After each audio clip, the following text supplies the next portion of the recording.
Hello friends, welcome back for a different type of episode of Olympus Chosen.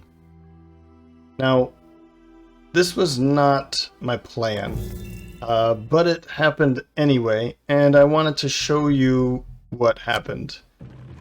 So, what we're going to do is, this is just going to be a highlights reel of my attempt at the Oozing Grove, and you will see at the end how that went. This was a nail biter, I have to say. This went down to the last cards, and I was a bit nervous and losing hope a couple times across, and I thought, well, since it's just a kind of learning attempt to see how things go, if I go this way, then I'll just keep pushing. And so I did. And we made it to a high number of turns, of rounds. And I thought it'd be an interesting attempt to show. So without further ado, let's jump into the highlights reel.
The green mold covering the ground ripples and convulses as the final tree crashes to the earth.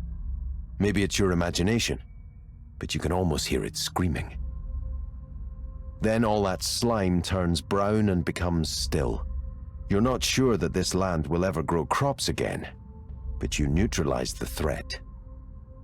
Hopefully that is enough for Greymare to hold up his end of the bargain. So, I did it. They did it. Insane.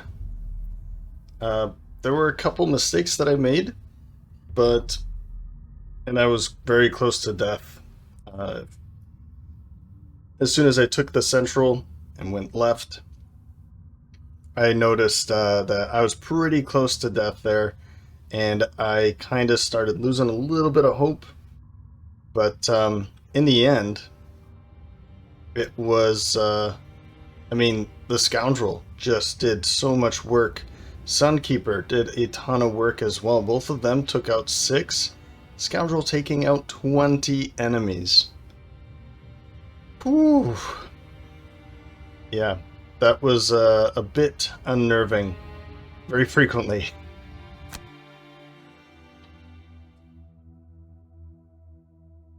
But, victory. So, we can finally move on with the story, which I will show immediately right here. So we've gained 1 prosperity, reputation, and 10 experience. And of course this concludes Ate's personal quest, which is a little too bad because I was just about to go diving into the pit, and I did this one only because I wanted to give it another shot before going to the pit, and I kind of forgot that she would potentially go into retirement. It's unfortunate, but she fulfilled her quest, the Thin Places. We will announce her retirement. Though you did what you could, the air remains thinner than ever. What you have learnt, however, is that there is something on the other side, something watching Gloomhaven, toying with it. Until you know more, there is nothing you can do. So you hastily leave your fellow mercenaries, departing from the city in search for the right knowledge to save it.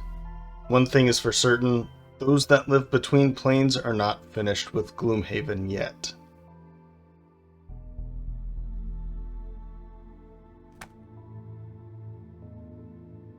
And here are her statistics, her final statistics. She finished up with 52 gold, I guess. I think that's what that means. 19, let's see here, 12 perks, which is pretty cool. 4 enhancements. And damage done. I believe that's a 1,647. I don't think that's 164. I think that needs to be expanded out a little bit more. Enemies killed 186. I can't wait to see how this compares to the others so far. 3 exhaustions, 101 healing done, and scenario win rate 80.77%. So, as always, all items the mercenary owned will return to the mercenary shop supply, and all the gold a character has will be gone. And we have completed the Thin Places, which unlocks, if you're not ready for this, turn away, and 1 prosperity.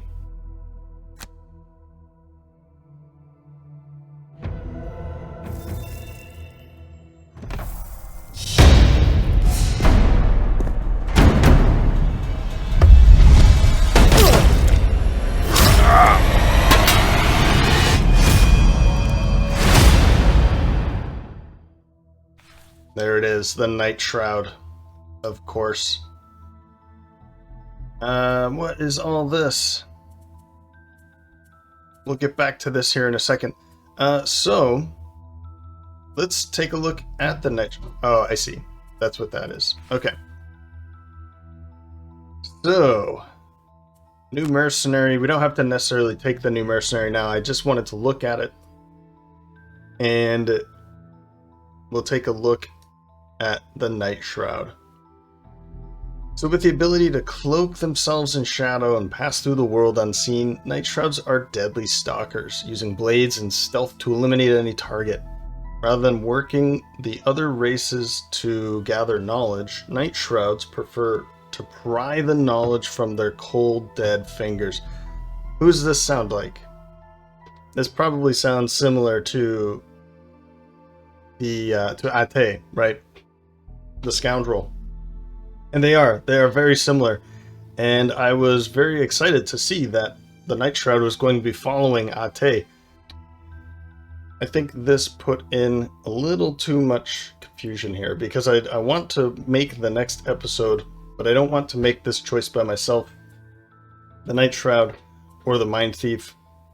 I think I know which way it's going to sway, but I still want to keep the vote open, the polls flowing for you guys.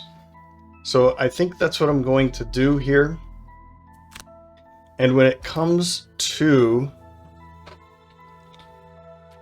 jumping down into the pit, I could just do it with Electrona and Feistus.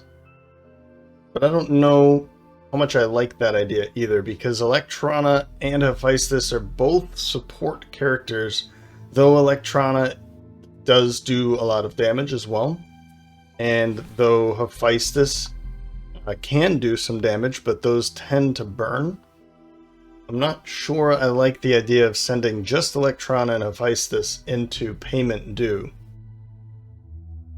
So I think what I'll do is put it to a vote immediately. I will bring in a third mercenary.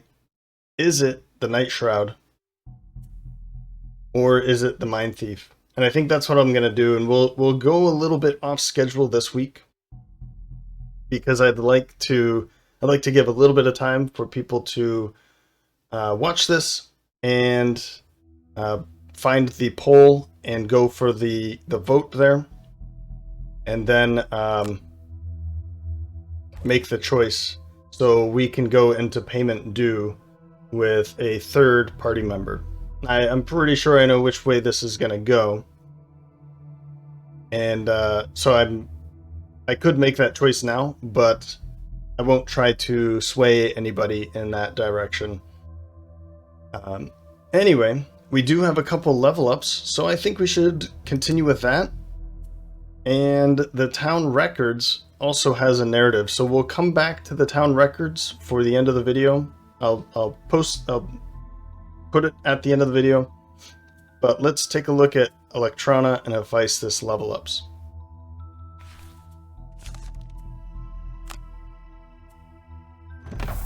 Level 6 Sunkeeper. Supportive Chant. All allies add +1 attack to their attacks this round. This is just for the round, of course. This doesn't, it's not persistent, it's just for the round. And the bottom action is all allies add +2 move to their moves this round. This is great because there's no range on it. So she could be really far away or she could be adjacent. It doesn't matter about the range. So the more allies you have, the better. So if you have some summons out there, those are considered allies. So the more summons you have out there, this supportive chant is really, really good. Particularly if they need to move the summons, this is pretty good. Now, I'm not saying this is only good for summons, but I'm saying the more allies you have, the stronger this card becomes, these abilities. And illuminate the target. Attack 5, strengthen, affect all adjacent allies. This is amazing. I love this ability. The one thing, of course, is there's no light here. So if there was light, this would be an even better ability, even if it was top or bottom. But you could make this attack. The next round, you could go into mobilizing Axiom for an attack 4, and it brings in light, and you're already strengthened. Oh no, the strengthened just adjacent allies. Okay, okay. Okay, so this would be best with somebody that's about to do some melee. I guess somebody that's standing behind you in a support role at range could also be strengthened as well. Then one adjacent ally may perform attack 6. Okay. I mean, what does this go with here? We have this already, but it's an attack 4. Empowering command. In this case, we'd be getting rid of a stamina potion, basically, for strengthening potions for everybody. Instead of they pick up cards, they are now strengthened. Both of them are good cards, honestly. I think I'd keep both of them. The difference, the problem here, I don't know if this is a major problem, but in attack 4, one adjacent ally may perform attack 4, one adjacent ally may perform attack 6. Now, she could stand next to an enemy and next to an ally that's also next to an enemy. It doesn't have to be the same one. She could make an attack or heal or do something, and then her ally could make an attack, and then we can do it again. So I like these types of like commanding kind of cards or abilities, but it slows her down, and if I already have defensive stance out, then it slows her down even more. So I kind of want to choose Empowering Command or Illuminate the target. Or of course I can just go for Supportive Chant, but in a 2-person party, you know, this isn't really that good unless you have a ton of summons out, but Electrona has 0 summons, so it's not going to work out that way. Feistus could have 1, but it's not that great. So I think Illuminate the Target is the one I'm going to go for.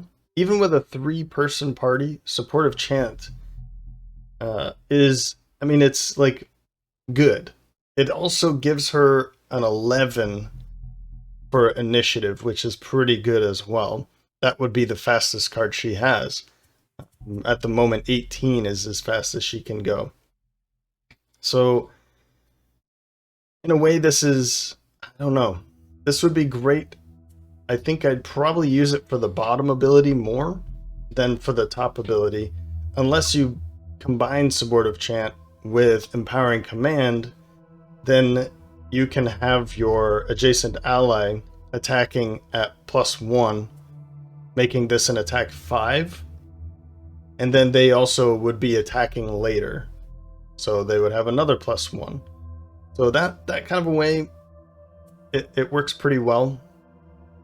You can also, tie the bottom ability with Tactical Order, so that would be a move 6 instead of just the move 4, and then they get to move again on their turn. I think the nice part about this is that they don't have to be near you for this to work out, whereas Empowering Command, they have to be adjacent. This has to be within range 3. So these are just ideas flowing unscripted out of my brain into my mouth. So it's not I don't think about this all the time, and I don't try to find these combinations. It's just something that as I'm playing the game, I'm like, oh yeah, this would go well with this card, or this would work out with this type of ability for somebody else, right? But I think I'm still gonna go for Illuminate the Target, because if Electrona makes the attack 5 and strengthens 1 or 2 of her allies that's adjacent to her, that's great. Now they get to go after her. The problem is that 91 is very, very late. So if I want to be going early to make the strengthen work in this current round, then I need to pair it with something like Righteous Strength or Cautious Advance and hope that they go after, kind of a thing. Or I just go very late and now they're strengthened for the next round, and that works too. So, and this would actually, now that again, here's another one. Illuminate the target would work pretty well with Empowering Command, because now you make the attack, your friend gets strengthened. Now Empowering Command is an attack 4 strengthened, and now they're strengthened again for their turn, either in this current round, later in the current round, or in the next round. So there's a lot of combination with Illuminate the target, whereas supportive chant is if there were 4 people and we had summons, then supportive chant, no doubt. I wouldn't even think about it, but Illuminate the target is what I'm going to go for with her. But I have no clue what I'm going to be switching out of there. I'd like to keep Empowering Command because of this, but it might depend on who is going into this third position. Both of them, let's take a look. She comes in with 13 cards, which is 10 plus the 3 X's. And then this is 9 plus 3 X's. So it might be in our interest to keep Empowering Command for that ability to help that damage doer, whoever that damage doer is going to be. So, I think we've taken... we could take one more rolling modifier here, Bludgeon. The heal, I think I'll continue with the heal. I don't think I even saw that in the Oozing Grove, the one I just finished. I don't think I saw this come up at all, which is strange, because I had a lot of rolling modifiers that would pour out. Okay, next, Feistus. Gas Canister. Create 1 4 damage muddle trap and an adjacent empty hex. Okay, and that's a pretty decent trap to begin with. Just 4 damage is pretty decent anyway, but to muddle as well, that's pretty cool. I could get behind that. At a 71 initiative. At the end of your next 4 turns, 1 ally within range 3 may recover one of their discarded cards. Wow, okay. That is amazing. This would be great to have with Ate or a potential damage doer with less cards. We could bring this one in, and let's say Electrona would be a good time to drop, that other one that we were just discussing. Empowering Command, so that we get rid of that 1 stamina potion ability, basically, and then we use Gas Canister's bottom ability for that reason instead. Something like that, maybe. And Gas Canister, believe me, like, you'd be able to use a card 4 times in 1 round. That would be phenomenal. If you could make that work and use 1 card 4 times in an extremely powerful card ability 4 times in one before your next rest, that is huge. Huge. Okay, Auto Turret. I think this is why I don't remember Gas Canister too much, because Auto Turret is pretty great too. At the end of your next 5 turns, perform an attack 2 at range 5. That's just a free attack 2 range 5 for 5 turns in a row. And this, unfortunately, this continues to tick on if there's nobody within range. If there's no one in range, it just goes on to the next ticker there. And so you want to be pulling this in when you have a bunch of enemies. This allows you to just use like Restorative Mist, Reinvigorating Elixir, just to help out and still make attacks, which is really good. The bottom ability is a heal on a heal 3 range 4 on the bottom. Now you're able to use Reinvigorating Elixir and Auto Turret in 1 round, healing 3 plus 3, and then I have that plus 1 enhancement, making that a heal 7 in 1 turn. And then later you use that top ability. I don't know. I kind of like the the idea of bringing in another trap. I just don't know what card I would drop to bring in a trap card. But the minor stamina potion used 4 times in a row is really good, particularly in the early rounds when you want to be taking out enemies very quickly, or even in the later rounds when somebody is low in cards and they get to pull one out of their discard pile 4 times in a row. That's great. Yeah, that could be a lifesaver right there. But then the heal 7 basically would be really good too. And then auto turret later in the scenario would be great for taking out or being able to continuously attack while you're focusing on other things. You know, stun somebody, getting around, looting, shielding, doing all these things, and then still being able to make an attack. I mean, it's not a great attack, but if it's against certain enemies that don't have a whole lot of health, and we just need to take care of it, then the other mercenaries can just keep moving forward while he's taking out these other ones that are kind of in the way. This is tough.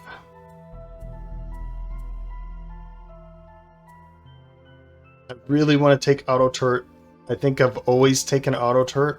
I don't know if I've ever taken gas canister, and I see a lot of potential with gas canister. The ability to recover cards 4 times is really good.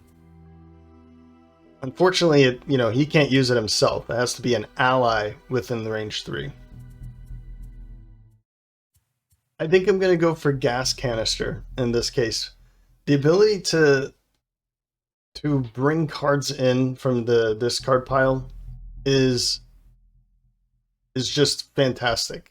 That is 4 stamina potions, minor stamina potions that somebody gets to use. Or, I mean, you could have someone, like Electronic could use it once or twice, and the other could use it once or twice, or 3 times, or all 4. So I think I'm going to go for gas canister. That bottom ability is hard for me to pass up. But I don't know, again, I have no clue which one I'm going to drop for this. I think I want to go for this other one again. I don't think I saw this one come in, but Repair have 2 of those. They're both +1s, which is good. It still adds to the +1 pile. But to be able to heal himself twice, if there's a poison on him, great. It removes the poison, and then we don't have to worry about poison. I mean, if there's a wound on him and we get a heal, that's great too. So we'll go with that. I think it's important for these 2 to stay healed up. And I'm going to save the city encounter for another video, but town records narrative. Let's finally go on with the narrative, and I will call it an episode. So I hope you enjoyed this. This was a little different than normal. It was not what I was expecting to put an episode together for, and I wasn't expecting that this would actually work. It was just going to be an attempt and some extra bit of content to throw some highlights together, but it will just be an episode altogether. So anyway, I hope you enjoyed it. If you did, let me know by leaving a like or a comment. Also, keep an eye out for the poll, which is going to be for the new mercenary, either Mind Thief or Night Shroud, for position number 3. And then we'll go dive into the depths of the pit behind the Vermling's nest. Ah, my esteemed patrons. Dominic greets you at the door of the Town Records building. I cannot thank you enough for securing the support of Councilman Greymere. He leads you through the half-filled shelves of books towards a small room in the back of the building. When I heard the good news, I immediately got to work and continued my writing. Dominic sits down at a large table in the room, his book sitting before him. He gestures you towards chairs as well. It still needs more detail, more research, but I'm proud of it so far. Why don't you take a look at what I have? Please, read. Nestled in the calm waters of Merchant's Bay, Gloomhaven was founded over 300 years ago as a harbor for trade ships traveling across the Misty Sea. Though newer than most human settlements, it expanded rapidly because of its importance as a hub of commerce for humans and other races. Gloomhaven is integral to the human economy because it rests in the only viable spot on the eastern coastline for harboring large amounts of ships. That the town is still under military rule causes no end of aggravation to merchants across the continent. All imports and exports are heavily taxed. The simple truth of the matter is that Gloomhaven is still a vastly dangerous city. Where other settlements have grown far safer over the course of human expansion, Gloomhaven seems to only grow more unsafe, despite countless efforts to tame the surrounding wilds. It is almost as if there is a dark presence outside the walls, bent on tearing apart the city and its citizens. Of course, not all share this opinion. Some merchants believe that the military is actively encouraging the dangerous elements beyond the walls, inciting tribes of vermlings to attack the city, for instance, to remind everyone that the military is necessary for Gloomhaven's survival. It may be a cynical view, but with the Merchants' Revolution toppling every other military government across the continent, it's hard to deny that the military only remains in power in Gloomhaven because of the persistent outside threats. Dominic wrings his hands. I know, maybe you were expecting more, but I assure you this is just the beginning. In my research, I've found a number of sources that allude to the Demon War, the war between humans and the Valraths to the south that occurred hundreds of years ago, to be one of the central causes that led to the founding of Gloomhaven. But the whole thing just doesn't make much sense to me. Dominic begins to stroke his beard. I mean, this war happened long before Gloomhaven ever existed, so I just don't see the connection. But I must find out. There's a much deeper story to all of this, and the Demon War has to be the key. I've requested some books from the Southern Valrath libraries that I hope might shed some light on the matter, but we currently don't have the funds to transport them. We don't have the funds for much, really. Dominic stands from the table and walks you back towards the door. Just to keep doing what you're doing, and I'm sure some money will trickle down to me eventually.